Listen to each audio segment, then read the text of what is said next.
Bonjour à tous, Et bonjour tout le monde. bienvenue sur la chaîne. On remercie le nombre d'abonnés. On n'est plus qu'à 150 abonnés pour arriver au fameux 1000. Donc on compte sur vous. On y arrive bientôt petit à petit. Ouais. Donc aujourd'hui, chose promis, chose due, on sort les gros dossiers. Comme on vous l'avait annoncé, on a un très gros dossier sur balance ton concessionnaire de camping-car. On a fait cette playlist parce que ce qui nous est arrivé n'est pas trop commun et ça peut vous arriver. Donc ne vous fiez pas trop aux concessionnaires malgré qu'on en a des très très bons. Hein. On balance pas la pierre, on est là juste pour vous raconter notre propre histoire en fait. Donc on a eu un premier camping-car, c'était le coup de Un coup de cœur. cœur, ouais. On a acheté ce camping-car. On a longtemps cherché quand même et quand on l'a vu, on a eu la révélation, c'était celui-là. Voilà, on a vraiment beaucoup cherché sur le net le type de camping-car qui nous plairait le plus.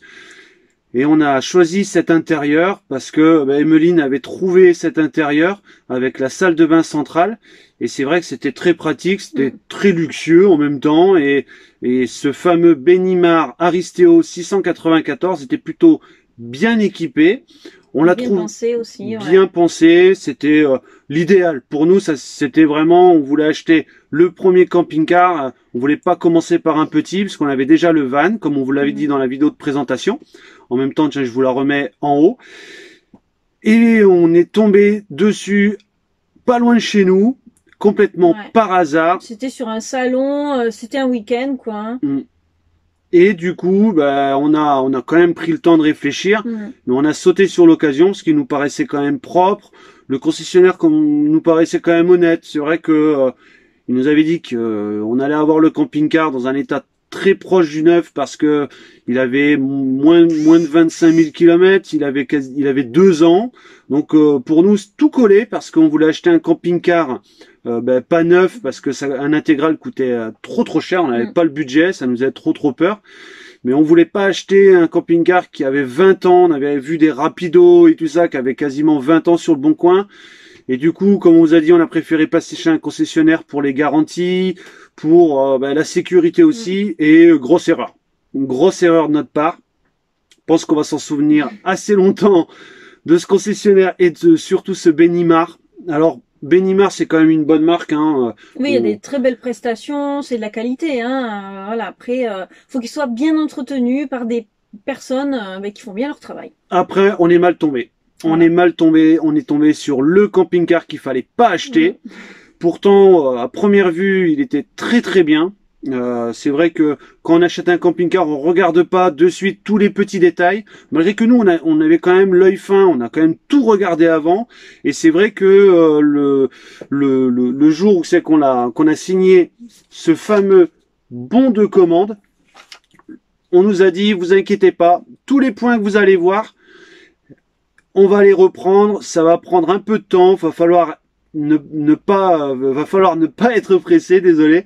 Va falloir pas être pressé et on va refaire tout, vous l'aurez quasiment proche du neuf parce que c'était un camping-car. Il avait 2 ans, 2 ans et demi. Ouais, il avait 2 ans, 2 ans et demi. Quoi, hein, voilà. Il n'avait pas besoin de passer de contrôle technique, voilà, c'était quand même une occasion récente pour nous tout coller. Donc on a signé ce fameux bon de commande. Et on a attendu qu'il nous le prépare. Alors, pour la petite histoire, attention, qui a vraiment son importance. Lorsqu'on a vu ce camping-car sur le salon, bon, le vendeur souriant, hein, vous savez, quand vous êtes prêt à signer un gros chèque, ils sont toujours très souriants. Et il nous avait dit, bon, on boit un petit café. Oui, je vous offre un café. Je vous offre un café. Donc on a bu le café dans ce fameux Benimar. Hein, mais toi, t'as littéralement renversé ton café dans le Benimar. Donc tu l'as baptisé d'entrée, quoi. Voilà. Alors attention, c'était peut-être un signe du destin. Le café, boum, je le fais tomber. Oh mince! Donc, sur la table, par terre. T'en as mis bien un peu partout, quoi. Hein, franchement, tu l'as bâtisé. J'ai baptisé le Benimar. Le vendeur nous dit, vous inquiétez pas, de toute manière, on va le nettoyer, là pas de problème. Ce fameux café, on l'a retrouvé le jour où ils nous ont remis les clés du camping-car, où il devait être tout propre, tout revisité. On a monté dans le camping-car. le jour de la livraison. Alors on a attendu bien 2 mois avant qu'il soit livré pour que tous les travaux soient refaits. Ouais. Et première chose, c'est les premières 10 secondes qu'on est monté dans le camping-car. Dès qu'on a mis le premier pied à l'intérieur, j'ai vu la trace de café qui était toujours là, 2 mois auparavant. Ouais, c'était hallucinant. Là, je me suis dit, non, mais c'est une blague. Et à partir de là, c'était la descente aux enfers avec cette concession. Ouais. C'est-à-dire que... Là, ça a été l'enchaînement. Ah ouais, là, ça a été vraiment l'enchaînement, comme dit Emeline. On a pu voir que pas de ménage de fait. Tous les travaux n'ont pas été faits. Bah nous on avait attendu 2 mois et on avait. Ils comprenaient pas là-bas. Hein. Ils atterrissaient. Ah bon, ah non. Et voilà, vraiment ils atterrissaient quoi. Hein. Ça faisait 2 mois qu'ils avaient notre camping-car. Il devait être fait, mais apparemment personne n'était au courant, personne ne savait. Alors là, il y a eu pas mal de monde qui sont montés dans le camping-car pour vérifier, pour voir. En plus, nous, on avait prévu nos premières vacances, quoi. En fait, on le réceptionnait, on avait prévu de tout préparer, les affaires et de partir, mais aussitôt. On était prêts. Aussitôt, vraiment, pour vivre nos premières vacances en camping-car. Donc, on était hyper excités. Les valises étaient prêtes, on attendait de rentrer avec le camping-car pour partir. Et du coup, le concessionnaire nous a dit, bon, on lui a expliqué qu'on était prêt à partir. Ouais. Ils ont vu notre grosse déception quand même, on faisait bien la gueule. Hein. Et du coup, il nous a dit, bon, écoutez, vous inquiétez pas. On va pas vous gâcher les vacances, partez comme ça, et puis quand vous revenez, vous le ramenez à la concession et on s'occupe de tout. Et il nous a dit, bien précisé, vous vérifiez tout le camping-car, vous nous faites une liste de tout ce qui va pas, on va vous le reprendre, ne vous inquiétez pas. Donc voilà, on est parti serein en disant bon, quand même. Ouais, c'est pas sérieux quoi. Enfin, je veux dire, c'était pas sérieux. Quoi. Non, et c'est là qu'on a fait notre erreur. C'est-à-dire qu'il ne fallait surtout pas réceptionner ce camping-car. Il ne fallait surtout pas le faire sortir de la concession. Donc à partir de là, on l'a pris et ça a été la catastrophe. On devait partir, on a été le chercher l'après-midi, partir le soir. Dès qu'on est parti le soir, impossible de voir. Les phares ne marchaient pas, enfin les phares marchaient, mais ça éclairait plus le bas-côté. Ça éclairait partout sauf la route, quoi. Hein. Et du coup, on a dû attendre le petit matin pour partir, parce qu'on voulait pas se gâcher les vacances, comme quoi on était très enthousiastes de partir. Et sur la route, ça a été la catastrophe. Le Benimar, il tremblait de partout. Après, à conduire, c'est vrai que ça faisait flipper. Après, c'était quand même notre première expérience de camping-car, donc peut-être que voilà, on connaît pas trop.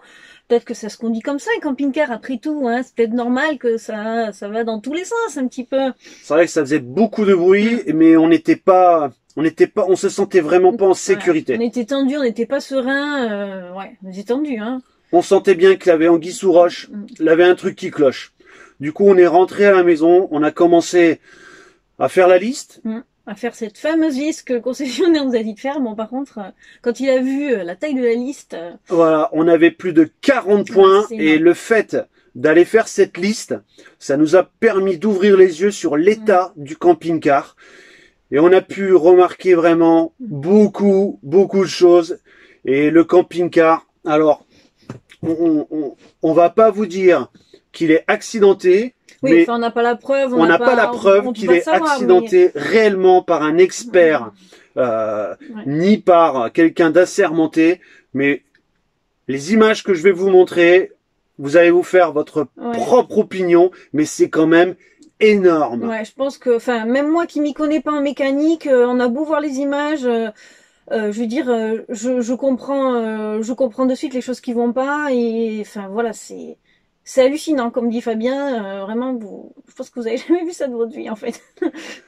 Donc on vous envoie les photos de tout ce qu'on a vu dès le départ et qu'on a signalé juste après. Alors on a enchaîné avec des lettres recommandées. On a pris une assurance juridique. Enfin bon, je veux dire, on a quand même pas mal flippé. Voilà quoi, ça nous a un peu... ça nous a refroidi, on s'est dit on va finir au tribunal avec ce mec. Parce que là c'est quand même énorme, on est quand même sur des gros budgets. Ça faisait pas un mois qu'on l'avait acheté quoi, hein. C'était de suite après quoi. On a fait même pas 200 km avec le camping-car pour tout vous dire. Et du coup, je vous envoie les photos, regardez ça. Alors c'est peut-être un peu long, parce que là, énormément de points, vous allez voir. C'est énorme. On en a de partout. à 30 minutes de photo. Alors je vous ai fait un enregistrement direct sur le PC, vous allez voir, c'est un peu long mais c'est énorme. On se retrouve après ça.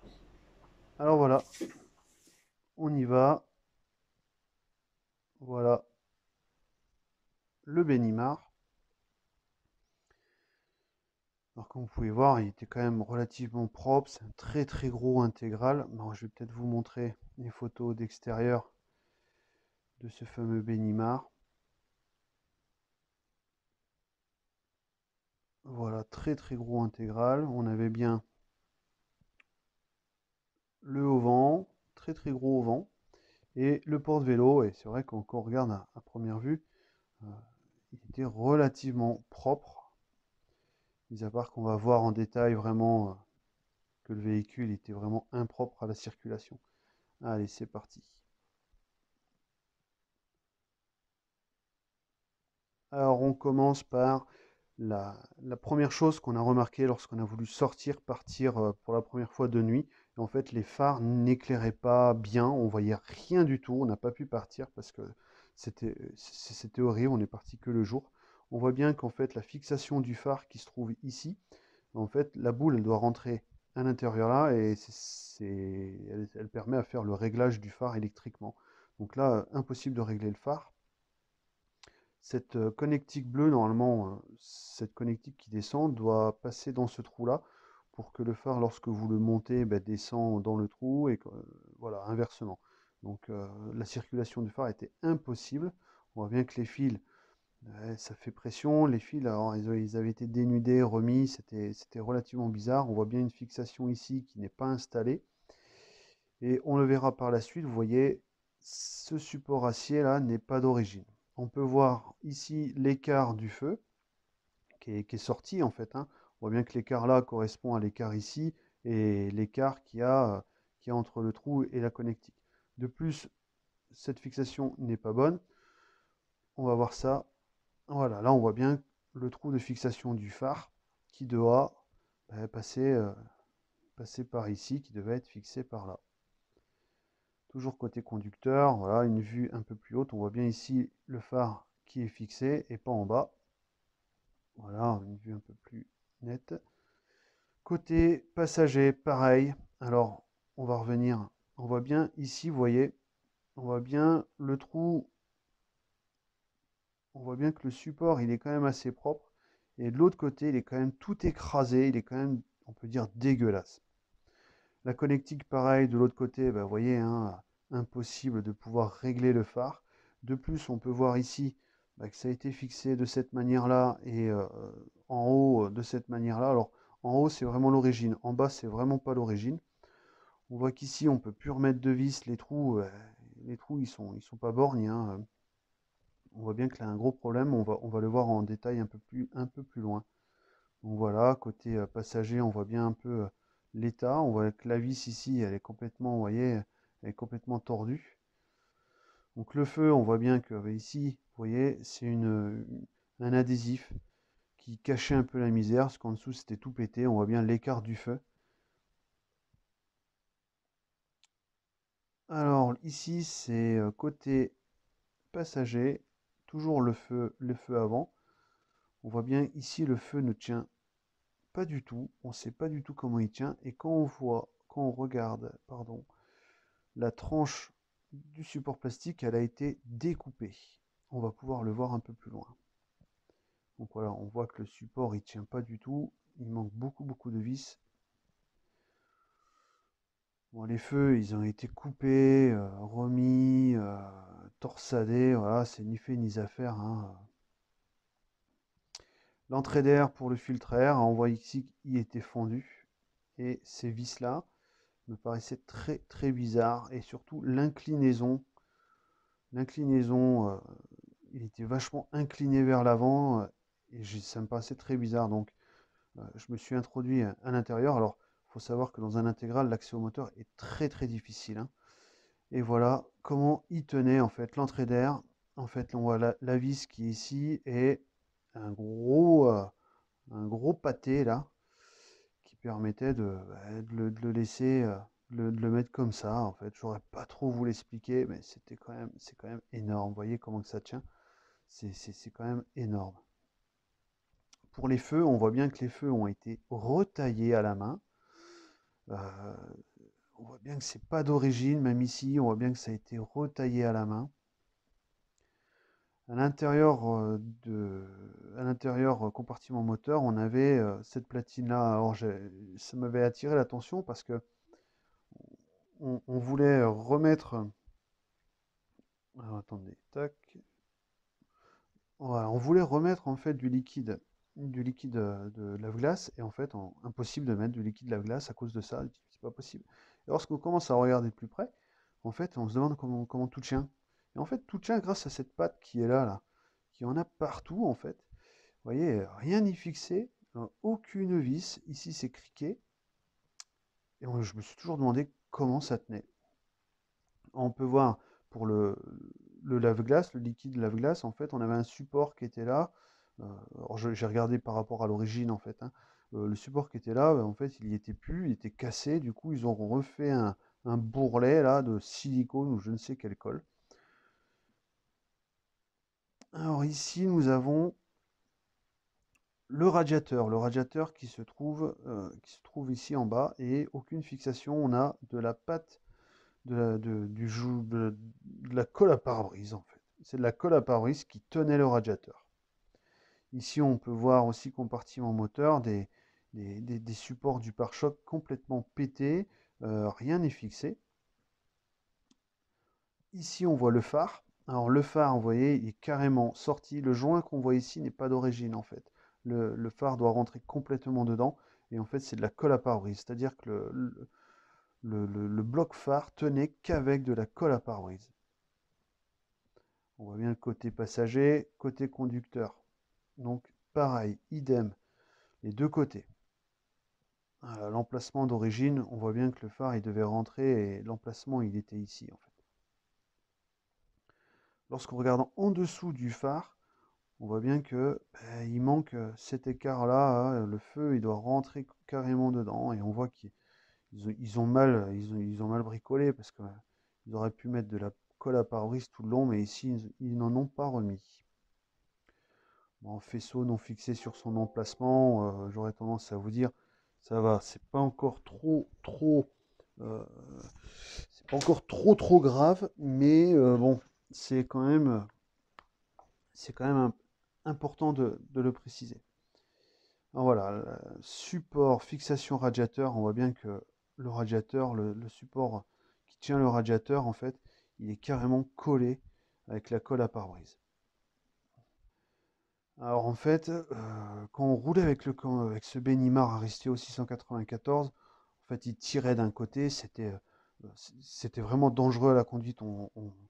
Même ma femme qui était à côté, même Emeline, elle me disait c'est pas normal, il tremble trop, le volant il tirait d'un côté, ça tremblait. Au niveau conduite, on n'était pas rassuré. Donc j'ai fait une petite expérience, hein, tout simple, qui m'a pris 2 secondes. C'est que j'ai passé 2 doigts côté passager entre le pare-choc et la roue. Et côté conducteur, j'en passais 3. Donc à partir de là, j'ai commencé à me dire, bon, là un problème, ça a dû bouger quelque part. On va commencer à y regarder. Donc côté passager, on voit bien que ça avait bougé, mais vraiment bougé. On a vraiment beaucoup de pâte à joint en fait, de silicone qui est dedans, qui fait tenir tout. Parce que comme vous allez voir dans la suite, rien ne tient, rien n'est fixé. Au niveau du pare-choc, en fait, on va le voir sous la fosse. Le capot moteur, eh ben, il avait été repeint. Et on voit bien qu'ils n'ont pas repeint, ou je ne sais pas ce qui s'est passé. Le côté du capot, on voit bien l'état de surface. Le plancher conducteur, alors en fait, ici vous avez la porte, hein, qui vient, on voit le joint qui est là, et ici c'est le plancher conducteur. Le plancher conducteur était carrément pété. Donc quand on roulait, ben, ça sifflait, et ben, lorsqu'on roule avec un peu d'eau sous la pluie, ben, l'eau rentre, hein, en fait. Ici, alors on est toujours au niveau de la porte d'entrée conducteur. Alors vous allez me dire, bon, qu'il n'y a pas grand-chose à ce niveau-là, mais cette vis, vous voyez, quand j'ai vu cette vis, je me suis dit, là quelque chose. Il faut que je regarde c'est pas normal, à mon avis, il se passe quelque chose. Donc, vous voyez le joint qui est là, j'ai retiré le joint de la porte et voilà le résultat. Tout le tour de la porte était carrément pété de partout. C'était impressionnant. On va zoomer un petit peu pour y voir un peu plus. Ah, vous voyez, là, un état de surface, tout est pété.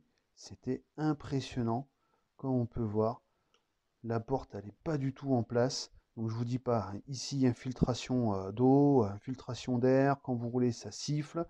C'était impressionnant. Tout autour de la porte, on voit bien que la porte a bougé très sérieusement.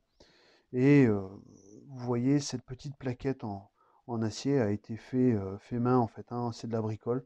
On voit bien une tête bombée ici et une tête fraisée ici. Donc les photos vont être vers le bas, hein. Je vais descendre le long de la porte, si il veut bien. Qu'est-ce qui se passe? N'arrive pas à passer. Hop, voilà.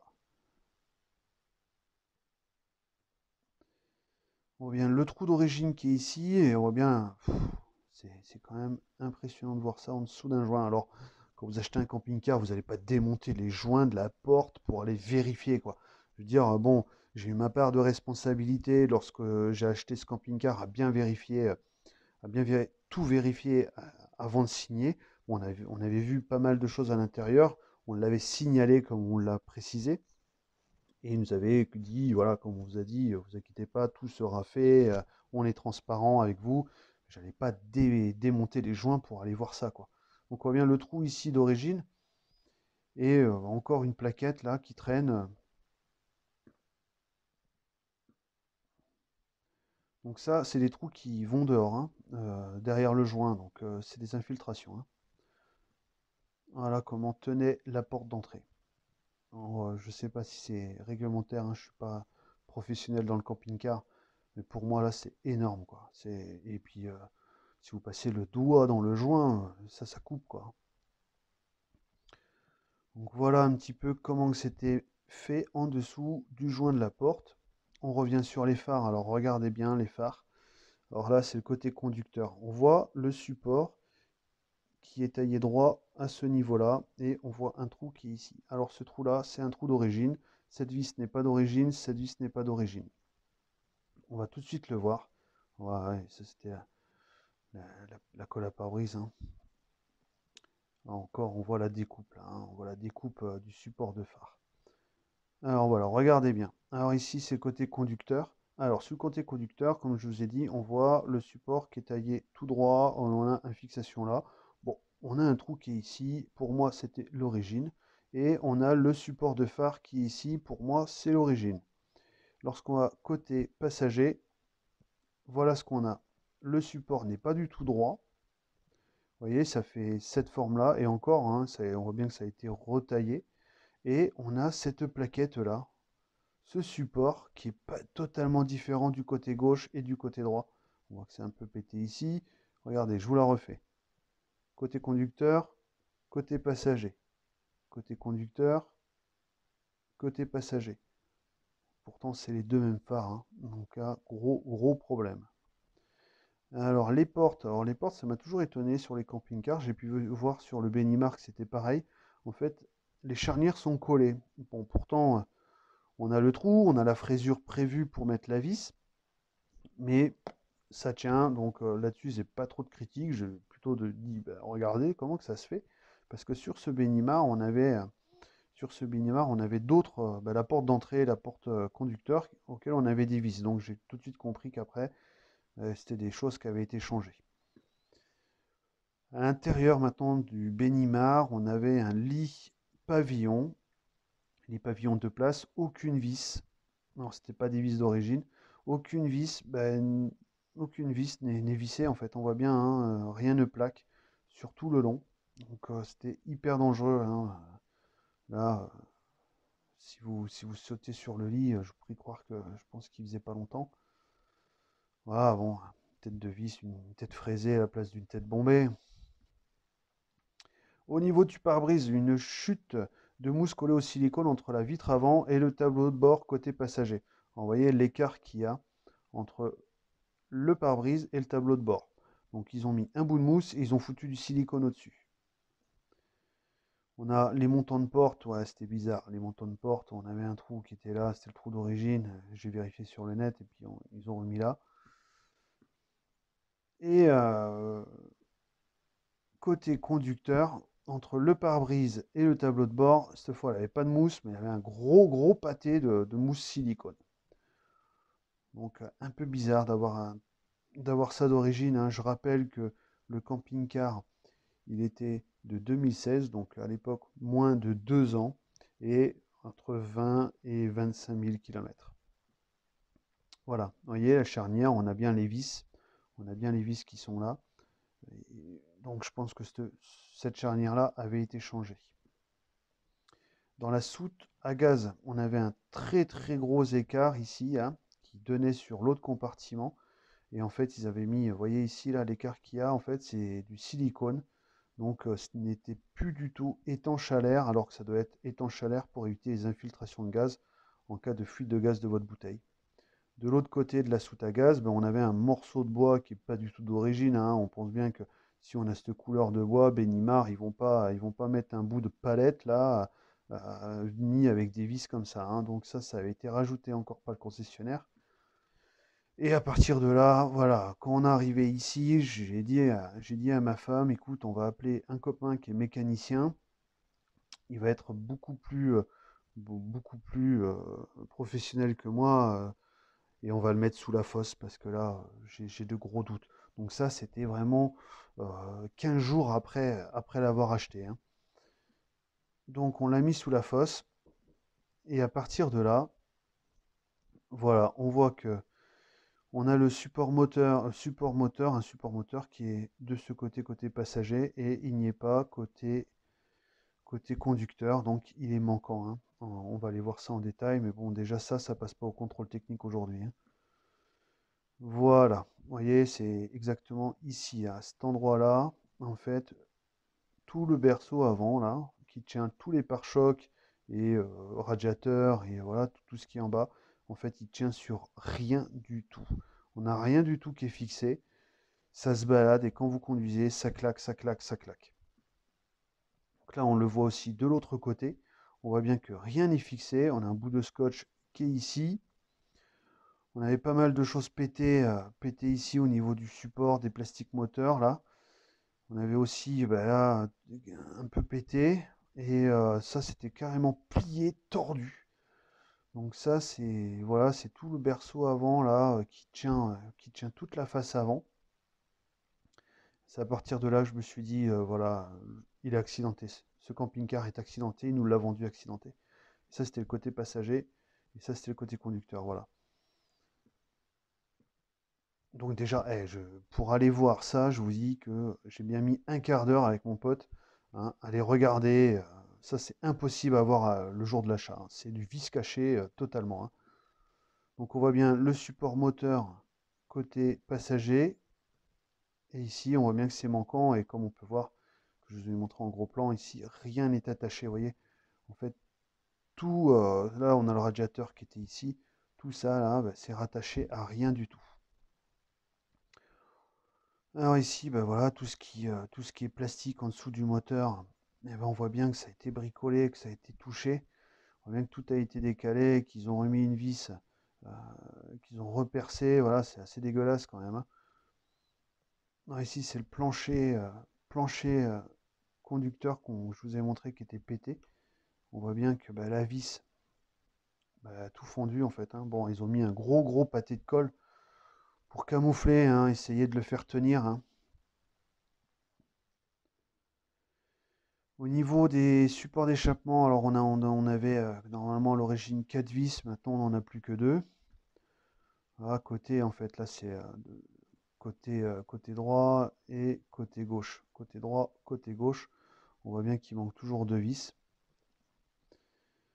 Là c'est encore voilà, je vous remontre un peu le plancher conducteur. Alors je sais pas si j'ai une photo un peu plus claire. Voilà. Alors, on voit bien que cette vis a tout pété.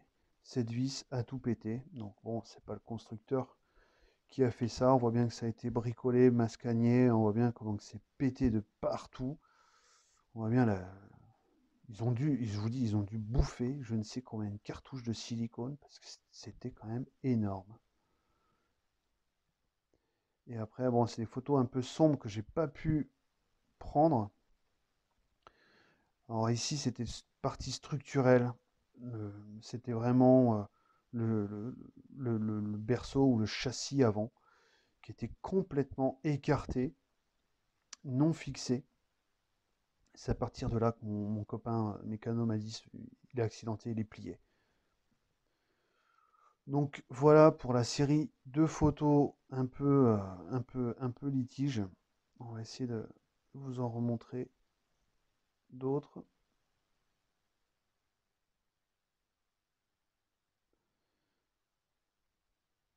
Alors là, voilà, vous voyez, ça c'est le jour où on a signé sur, sur ce camping-car-là, sur le Bénimar, le jour où on l'a signé à l'expo, comme on vous l'a expliqué avec Emeline.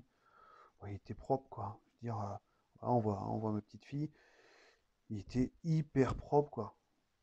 Il était super, super propre et on pouvait pas, voilà, on pouvait pas voir un peu le phare qui était complètement bricolé. C'était assez difficile, surtout que quand on achète un camping-car, on regarde toujours l'intérieur en priorité et un peu l'extérieur, mais là c'était quand même assez énorme. Et le jour de la réception, voilà, on avait les choses qui devaient être faites, qui n'ont pas été faites. Donc là c'est la porte d'entrée, on voit bien que c'est tout pété. Donc ça, ils l'ont pas fait. Ah, vous voyez l'état un peu du camping-car, hein. Lorsqu'on achète un camping-car à plus de 50 000 euros, voilà comment on le récupère. Ici, il manquait le volet en fait qui vient fermer la trappe pour pouvoir brancher son camping-car au 220. Donc cette plaque, ce petit support, il manquait pour fermer.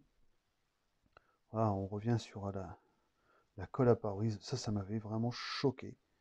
J'étais choqué. Ici, ouais, c'était pas clair. On avait un gros pâté là. Bon, vous savez, quand on a vu toutes ces photos là, qu'on l'a vu vraiment et qu'on vient de l'acheter, on devient un peu psychopathe, hein. Le moindre truc, on se dit ça y est, qu'est-ce qu'ils ont fait et tout ça. Donc là, ça me paraissait un peu bizarre, quoi. Ça me paraissait un peu louche. À l'intérieur, ouais, on avait vraiment pas mal de choses. Alors ça devait être repris le jour de la livraison et ça n'a pas été fait. Donc on voit bien que c'est tout décollé là. Ici, c'est le lit pavillon. Alors, le lit pavillon, voilà, ils nous ont carrément éclaté. Ils nous ont éclaté ça, là. Donc, hein, le concessionnaire, eh ben, je ne sais pas ce qu'il a fait. Il devait nous livrer le véhicule dans un très bon état. Et je pense que il a dû faire fonctionner le lit et ne pas baisser le volant, parce qu'il fallait baisser le volant et les sièges sur un intégral. Et en fait, ben voilà, tout le revêtement. Alors je vous dis pas, hein, c'est tout le revêtement a changé, hein. Donc on l'a réceptionné comme ça alors qu'il devait être changé, devait être remis à neuf. Et du coup, ben, on se retrouvait avec ça entre les mains. Mis à part ça, sur le lit pavillon, on peut remarquer la plein de décomments partout. Alors ça, c'est quand même une petite bricole, mais bon, voilà, quand on achète un camping-car, on n'a pas envie de voir ça. Surtout, bon, là, la réparation, elle est assez simple, hein. On met un coup de double face si on veut vraiment. On met un coup de double face ou un bon coup avec une grande agrafe pour pouvoir le réagrafer. C'est quand même relativement simple, mais il n'a rien fait du tout. Ici, c'est pareil au niveau de la banquette qui est derrière la cuisine, au niveau du salon. Bon, c'est un velcro qui s'est enlevé du support bois. Bon, vous allez me dire, c'est rien du tout, mais c'est quand même ça, a quand même son importance. Dans la salle de bain centrale, ils ont remis cette bande-là. C'était un joint, en fait, une bande à joint. On voit bien que c'est mal remis. On ne sait pas ce qu'ils ont mis. Je pense qu'ils avaient mis du silicone. Silicone à travailler, ça a boursouflé. Voilà l'état du camping-car, hein. Même pas la moustiquaire dans les toilettes qui a été nettoyée. On avait vraiment de tout, crado. Au niveau de la douche, voilà comment on l'a réceptionné. Il manquait carrément un support. Lorsqu'on a voulu faire fonctionner le truc, il nous est resté dans les mains. Donc super. La moustiquaire de la porte d'entrée, voilà l'état de la moustiquaire. Donc après, on peut voir l'état du camping-car, hein. Vous voyez, hein, c'est vraiment crado. Ah, le marchepied, le fameux marchepied. Alors vous allez me dire, bon, pour l'instant, on voit rien, mis à part que c'est crado. Ou mis à part un plancher qui est quand même assez sympa. Donc, vous voyez ces deux vis là. Alors vous allez me dire, des vis, bah oui, il faut bien le faire tenir. Eh bien moi, je vais vous répondre une chose. Quand vous allez vous prendre vos pieds dedans, vous allez vous souvenir pendant toute votre vie parce que vous allez avoir mal. Vous prie croire que quand ça m'est arrivé, j'ai souffert le martyr, hein. Ça fait quand même relativement mal de se prendre ça. Alors ça m'avait arraché un bout de peau au niveau du pied. Je vous dis, j'avais la rage, hein. Là, le concessionnaire, il aurait été à côté de moi, je pense qu'il aurait ramassé sévère. Parce que là, je vous dis, j'avais la rage. Après avoir découvert tout ça, franchement, enfin, voilà, ça fait mal, quoi. Voilà, de l'autre côté, la vis. Ici, nous avons le store. Alors, le store, il n'a fonctionné qu'une fois, hein. C'était qui nous a fait la démonstration. On n'a jamais su le faire fonctionner, il était bloqué. On voit bien ici, on a la vis d'origine auquel le store doit être fixé. C'est la platine de fixation. Ils ont remis une vis ici. Alors, pourquoi ils ont remis une vis ici et pas dans le trou d'origine? Alors déjà, le trou d'origine, bah, on a, on- le trou, il était vide, donc on avait des infiltrations à l'intérieur. Et vous voyez là, et en fait, la paroi est carrément pétée. On voit bien ici, elle est pétée. Alors, je vais aller vous zoomer ça, vous allez voir. Voilà, ici, c'est carrément tout pété. Et on voit bien qu'ici, on a un trou dans le camping-car. Et ils ont bourré de pâtes. Donc ça, c'est vraiment pas cool, hein. Ça, c'est vraiment pas pro, hein. Après, une prise là qui se baladait, c'est la prise diagnostic. Il manque le capuchon dedans. S'il y a de la flotte qui rentre dedans, ça peut faire un courju. Et bouquet final avec mon collègue, mécanicien, quand on était sous la fosse. Il m'a dit, écoute, vu le professionnalisme de ce concessionnaire-là, regarde, on va regarder un peu le niveau d'huile du moteur. Et en fait, vous voyez, il était en dessous du Mini. Donc si on serait parti sur une grande distance en sachant qu'on a acheté un camping-car révisé, étanchéité, la totale, c'est marqué sur le bon de commande, hein, et ben on aurait sûrement serré le moteur. Donc on avait bien fait de regarder. Voilà, on revoit un peu le plancher, compartiment cabine en fait, hein, côté conducteur là qui est carrément pété. Alors ici c'est le pare-choc. Le pare-choc, alors c'est la bavette avant. Ici c'est la grille avec le radiateur, hein, qu'on a vu qui était collé à la colle à pare-brise. En fait, la bande noire là, c'est pas d'origine, c'est un covering pour cacher en fait toutes les fissures. Toutes les fissures, on a plein de fissures en fait qui a été caché par un covering qui est pas d'origine parce que il n'est pas très intelligent de concessionnaire parce que lorsqu'on va regarder un Benimar Aristio 794 sur le net, on retrouve pas ces bandes noires. C'était pas une série spéciale, quoique c'était peut-être la série spéciale, série Destinéa. On a voulu faire marcher la robinetterie de la cuisine, résultat, fuite d'eau. Et là, côté extérieur, c'est la grille du réfrigérateur. En fait, il doit se clipser au milieu, en haut et en bas. Et en fait, eux, ils n'avaient pas réussi à le reclipser. Du coup, ils l'ont laissé gondoler. Ils ont foutu un gros joint en silicone pour le faire tenir. Voilà, là, on revoit la porte. Alors, c'était avant que je démonte le joint, hein. J'avais vu ça. Je me dis, ouh, c'est louche.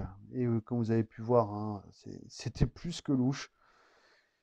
Au niveau du lit pavillon, voilà, lorsqu'on est au fond du lit pavillon, j'ai remarqué, alors j'ai été voir dans tous les recoins, hein, parce que quand on achète un camping-car, on va pas aller au fond du lit pavillon pour aller voir ce qui se passe. Et moi, ben, lorsque j'ai vu tout ça, j'ai tout regardé, j'étais au fond du lit pavillon et j'ai vu que c'était tout cloqué. J'ai vu que c'était tout cloqué, c'est-à-dire que tout le revêtement qui est au-dessus du lit pavillon, ben, il se décolle. Donc on peut voir ici, hein, c'est une grosse bulle d'air. Euh, Ici aussi, c'est tout cloqué. Alors, en sachant que bah, tout ce revêtement, en fait, c'est collé avec une colle. Et par expérience, hein, je suis sellier, je vous le rappelle, sellier maroquinier. Je recolle pas mal de pavillons avec des revêtements moussés qui viennent se coller directement. Il faut obligatoirement une colle haute température. Pourquoi haute température? Parce que lorsque vous laissez votre camping-car et qui fait 40 degrés en Espagne ou au Portugal, ça chauffe. La néoprène, si ce n'est pas une haute température, elle va se diluer et vous allez avoir des cloques comme ça. Pareil, côté lit pavillon, ben, on avait des grosses traces de brûlure. qui était pas visible, hein. Je vous répète, hein, on n'a pas pu voir tout ça, hein. On a bien vu ça après. Voilà, pareil de l'autre côté, on avait tout ça qui se décollait. Et ici, la pâte, elle était criquée, là. On avait une crique. Donc c'était très dangereux de dormir sur le lit pavillon. Voilà, je pense qu'on a fait le tour de toutes les photos que j'avais de dispo.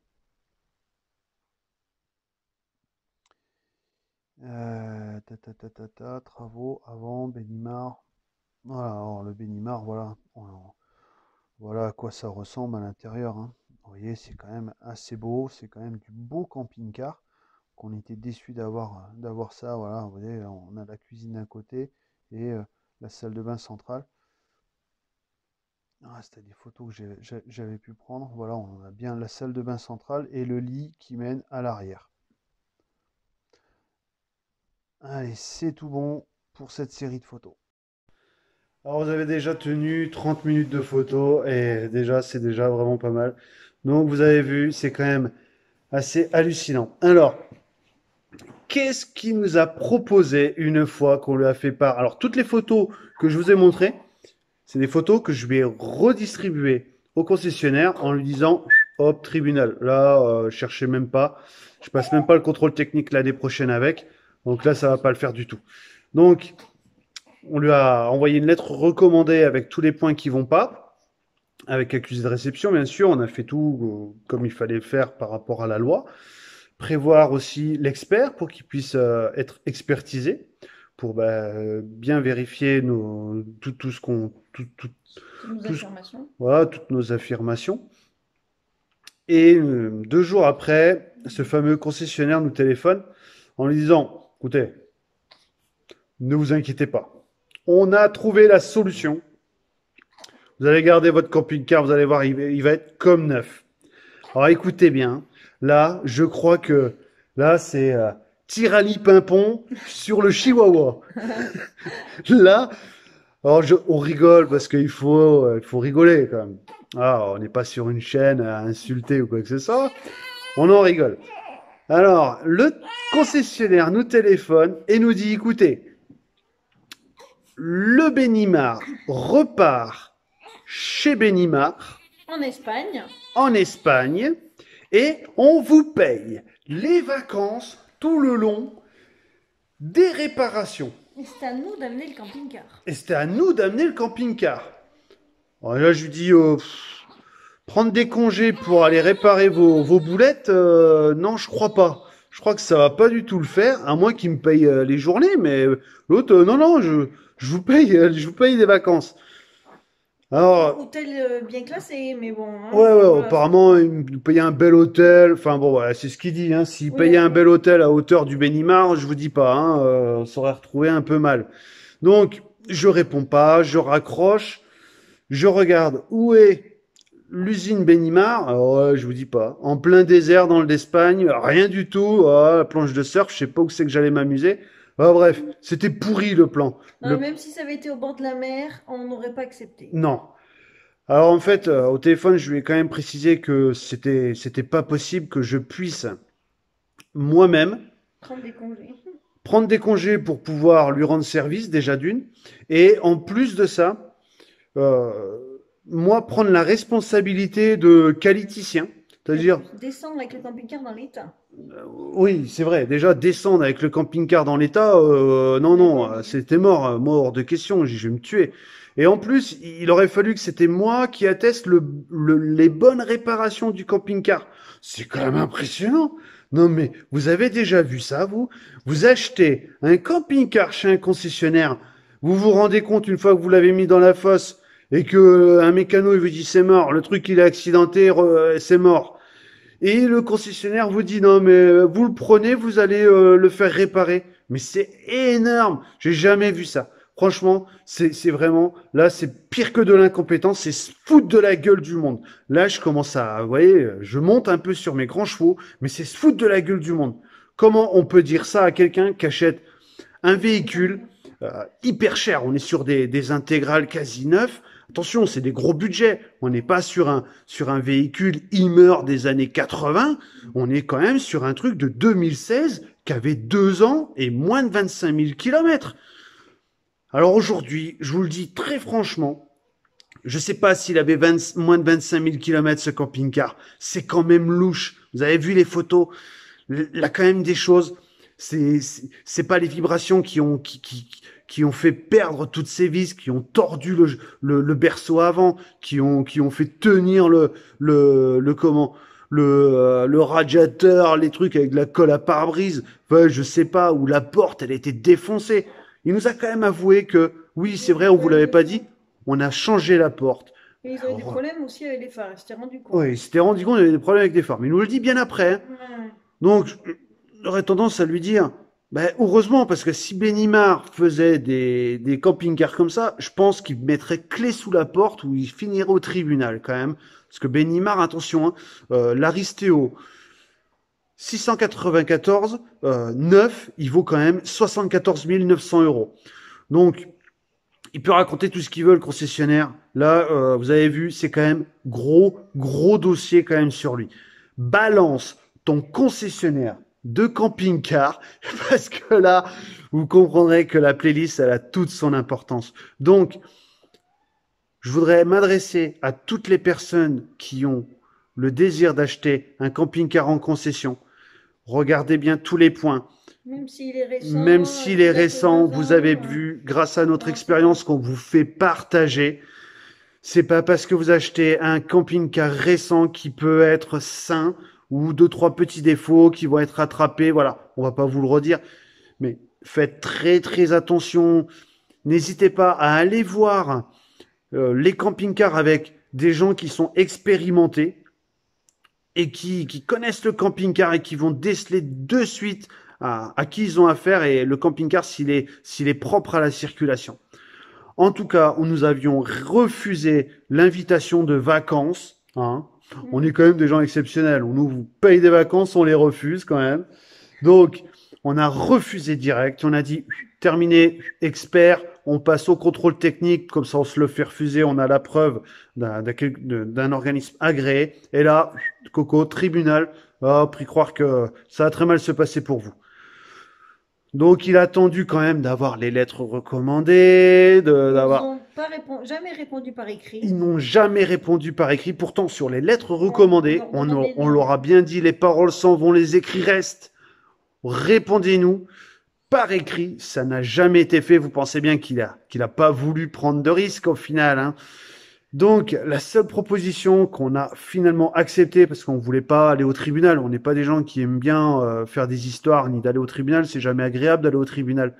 Du coup, la proposition qu'on a acceptée, c'était de venir à une expo camping-car et de choisir le camping-car qu'on voulait. Voilà, il nous faisait une reprise. Et il nous faisait la reprise au prix d'achat du Benimar. Alors j'aurais on se dire, et Coco, alors là, si tu nous le reprends pas au prix qu'on te l'a acheté, pris croire que là, ça va peut-être mal se passer, hein, parce que là, faut peut-être pas aussi pousser. Alors limite, il te disait, vous avez quand même de la chance, et je l'avais enregistré. Vous avez quand même de la chance, on vous l'a repris au prix que vous l'avez acheté. Alors déjà, tu nous l'as repris au prix qu'on l'avait acheté, hein, sans la carte grise. Déjà, la carte grise c'était perdu pour notre pomme.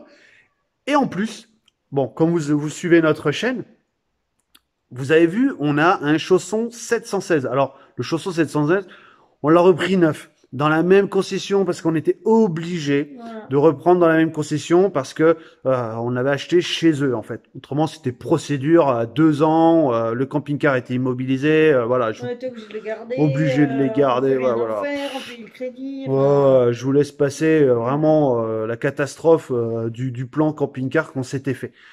Du coup bon, on s'est dit, on va acheter un camping-car neuf comme ça au moins. On sera tranquille. On sera tranquille. Zéro risque. Zéro risque, comme dit Emeline. On sera tranquille. Alors, le chausson 716. Non. On a été au fameux rassemblement de concessionnaires, l'événement, là. On a vu, on a fait le tour. Et puis bon, on a vu le 716 quand même. Familial. Voilà, on va pas revenir dessus. Bref. Sympa. On le prend. On est content quand même de notre chanson. On a dit, bon, allez, on prend celui-là.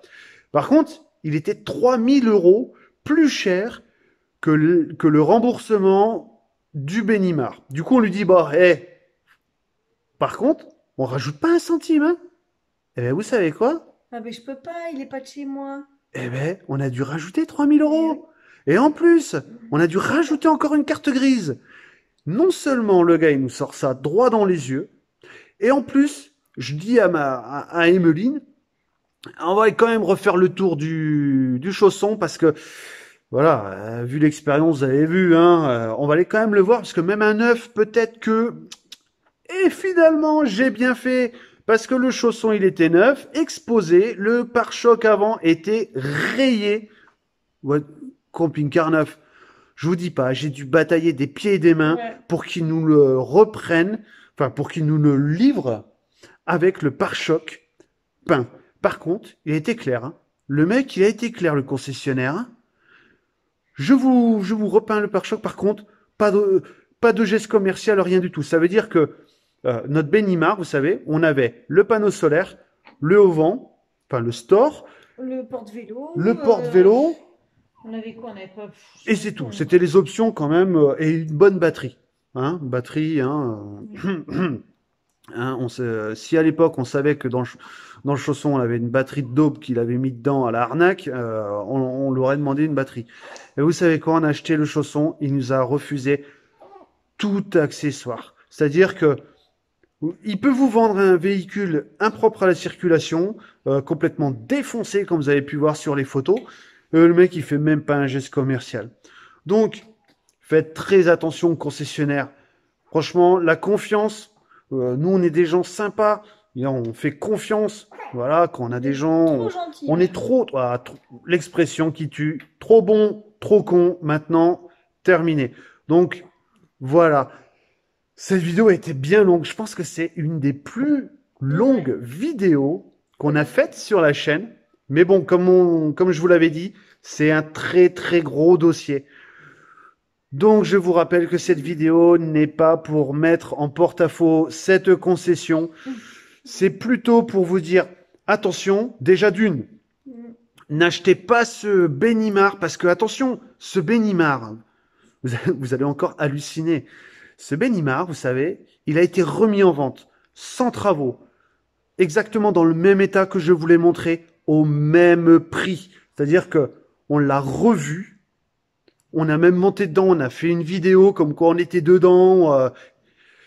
Cette vidéo, on va pas vous la poster parce qu'on était sur son parc et on a déjà beaucoup balancé sur cette concession. On veut pas qu'il y ait de litige ou qu'il nous attaque ou quoi que ce soit. Donc cette vidéo, je rappelle que c'est une vidéo d'aide pour les gens qui veulent acheter un camping-car et surtout qui veulent acheter ce camping-car. Ne l'achetez pas. Parce que vous avez vu l'état de ce camping-car. Et surtout, pour aider les gens qui veulent acheter un camping-car, qui sont pas expérimentés et qui vont peut-être se faire avoir comme nous. Du coup, n'hésitez pas à regarder tous les détails et n'hésitez pas à demander à des gens expérimentés. Donc voilà, on vous laisse sur cette vidéo. N'hésitez pas, on vous fait confiance pour la faire tourner. Je veux que cette vidéo, elle tourne un maximum parce que c'est déjà pas normal qu'il y a des professionnels qui ont cette mentalité, qui arnaquent les gens en fait. Je comprends pas que quand on vend des camping-cars neufs ou occasions récentes, on vend du plaisir pour les gens. Le camping-car, c'est quand même il y a des choses, du plaisir. On joue avec la sécurité, la vie des gens. Il y a un accident. Totalement. Là, enfin, je veux dire. Totalement. Je pense que vous avez vu. Je pense que si on aurait fait 1000 bornes, on aurait perdu tout. Enfin, déjà, il n'y avait même pas d'huile dans le camping-car. On n'aurait pas été bien loin. J'aurais tendance à vous dire. Mais c'est quand même énorme, les amis. Je veux que cette vidéo, vous la faites tourner. Si vous la faites pas tourner, parlez-en autour de vous, dites, allez voir cette vidéo parce que, regardez bien, là, il faut faire attention. Et surtout, à Toulouse, faites tourner ça à Toulouse, quoi. Tous ceux qui sont environnants à Toulouse, faites tourner cette vidéo parce que ce camping-car, il faut qu'il finit à la casse, quoi. Il faut plus jamais le voir. Et faites très attention aussi parce que dans les réseaux de concessions de camping-car, ils se refilent les camping-cars. Vous voyez, nous, notre chausson, on a appris, alors ce matin, on a appris que le chausson ne venait pas de la concession. Donc, c'est quand même hallucinant. Ils se refilent les camping-cars, les mecs. Donc, sur Toulouse, une paire de bip qu'il faut éviter. Je vous laisse là-dessus. On vous dit à une prochaine. À une prochaine. Et par contre, je vous rassure, hein, je pense pas qu'on refera la même vidéo, malgré que là, on a décidé, on change de concession, on va plus le voir, on prend la garantie chez un autre concessionnaire parce qu'on a téléphoné à Chausson. Chausson nous a appris que ce concessionnaire-là, il n'était pas répertorié, qu'il faisait du gros n'importe quoi. Donc on leur a envoyé un mail, ils vont s'occuper d'eux. Enfin, le dossier n'est toujours pas clos quand même, hein, mais bon. C'est vrai. Hein. Ouais, donc voilà, c'était le gros dossier de balance ton concessionnaire. Sur ce, je vous dis bonne route. Faites très attention si vous voulez acheter un camping-car, vous faites une reprise. Et je vous dis, abonnez-vous, faites partager cette vidéo, parlez-en autour de vous, n'hésitez pas à la mettre sur les forums. Ciao, bonne route et à plus.